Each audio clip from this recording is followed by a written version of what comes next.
এই চাই লওক পুৰুষে হাত বান্ধিব লাগিব নাভিৰ তলত আৰু মাইকী বান্ধিব লাগিব বুকুৰ ওপৰত।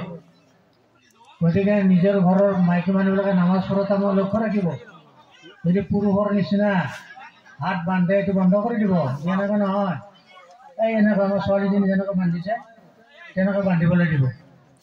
ৰুকুত যোৱা চাই লওক পুৰুষে ৰুকুত গ'লে ফাঁক থাকিব হাত দুখনৰ তলেদি, কিন্তু মাইকী মানুহে ফাঁক থাকিব নোৱাৰিব, গাত লাগি থাকিব লাগিব।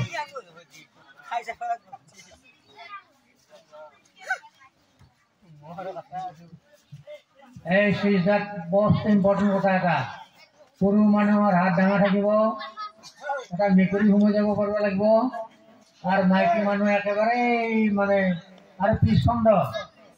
আমাৰ বহুত মাইকী মানুহ দেখা যায় নামাজ পঢ়োঁতে পুৰুষৰ নিচিনা পিছফালটো ডাঙৰ থাকে, কেতিয়াও নহয়, একদম মানে মাটিৰ লেভেল, হাত পিছৰ অংশ মাটিৰ লেভেলত থাকিব, কোনো ফাঁক নাই।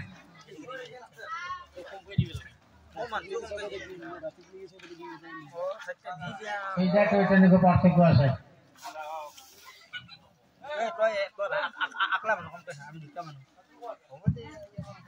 আপত্তি নকৰো দিছো তাৰপৰা